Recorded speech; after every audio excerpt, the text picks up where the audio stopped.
It is 2 in the morning. You are lying in bed completely still, trying to fall asleep. And then it happens. A memory surfaces from nowhere, something you said out loud 11 years ago to someone whose name you barely remember. Your face gets hot, your stomach tightens.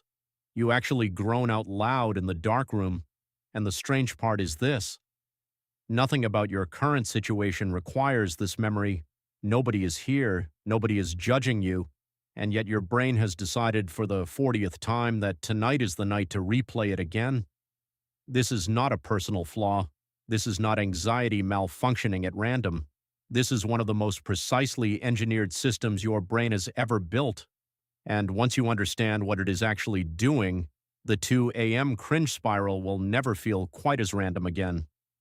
Psychologists have a name for this. It is called the spotlight effect, first formally measured by psychologist Thomas Gilovich at Cornell University in the year 2000. Gilovich ran a deceptively simple experiment. He had college students wear an embarrassing t-shirt, in this case featuring the face of a singer most of the group would find uncool, and walk into a room full of their peers. Afterward, he asked the students to estimate how many people in the room had noticed the shirt.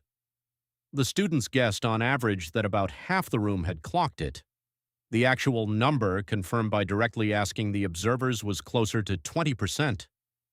People in the room had been thinking about their own appearance, their own conversations, their own worries. The shirt barely registered. This gap between what you think people notice and what they actually notice is the spotlight effect, and it is the first piece of the puzzle. Your brain massively overestimates how much space you occupy in other people's minds, but the spotlight effect alone does not explain why the memory keeps coming back years later. For that, you need to understand what your brain is actually built to do with social mistakes. Here is the part that sounds strange until you sit with it. Your brain does not have a separate system for processing social pain and physical pain. Neuroscientist Naomi Eisenberger at UCLA ran fMRI studies in which she observed people experiencing social rejection, being excluded from a simple ball-tossing game with strangers of all things, and found that the same region of the brain, the anterior cingulate cortex, activated in both social rejection and physical pain.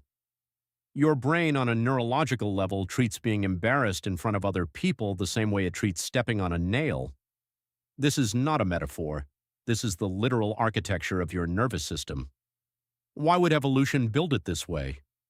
Because for most of human history, your survival did not depend on your strength or your intelligence alone. It depended on your standing within a group of roughly 50 to 150 people.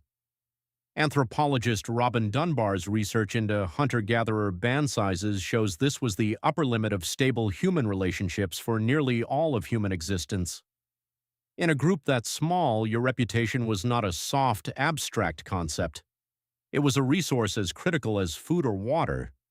If you embarrassed yourself in front of your band and the group's opinion of you dropped, the consequences were not imaginary.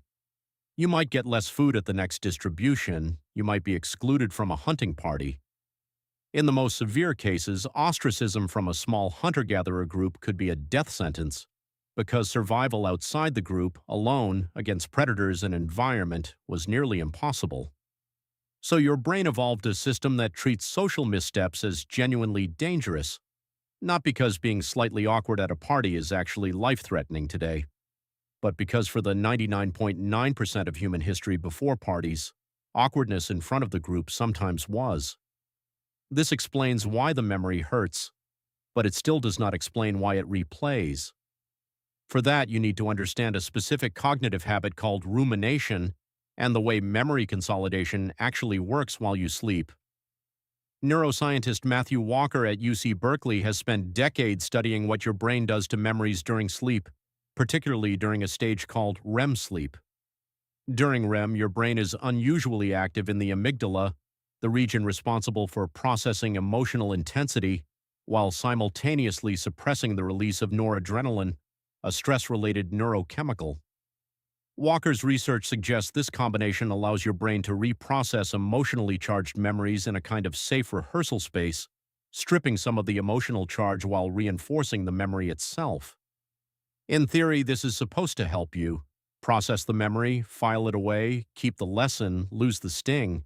But here is where it goes wrong for so many people. When a memory is tied to social threat, the same system that should be diffusing it sometimes does the opposite. It treats the memory as unfinished business. Psychologists call this the Zeigarnik effect, named after Soviet psychologist Bluma Zeigarnik, who observed in the 1920s that waiters remembered unpaid orders with far more clarity than orders that had already been settled. Once a task is closed, the brain lets it go. Once it remains open, unresolved, the brain keeps returning to it, like a browser tab it refuses to close. Your embarrassing memory from 11 years ago feels unresolved precisely because there was no resolution. You never found out what that person actually thought.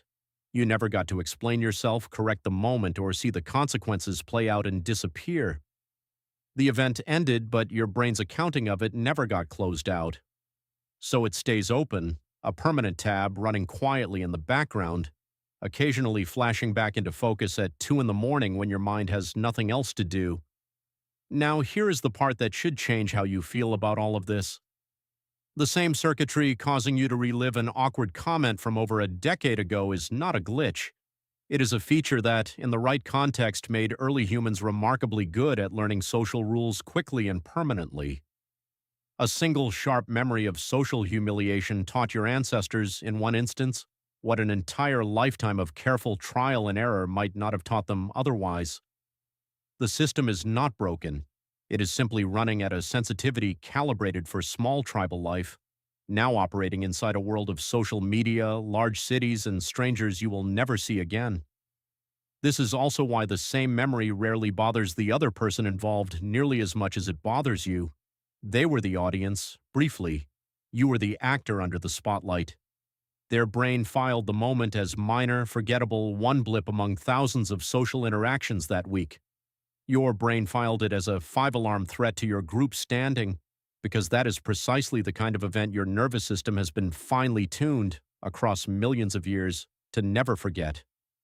Psychologist Lyubomirsky's later work, building on Gilovich's research, found something useful here too. People who practice deliberately reframing the memory, actively narrating it as a story rather than reliving it as an emotional replay, reported significant decreases in how often the memory intruded and how painful it felt when it did. The brain responds differently to a memory treated as information than to a memory treated as an open wound.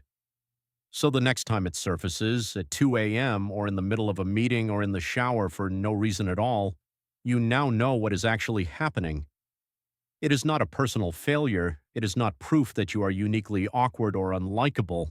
It is an ancient alarm system built across millions of years to protect your place in a group of 50 people, misfiring in a world of 8 billion strangers who, statistically, were never paying as much attention as you assumed.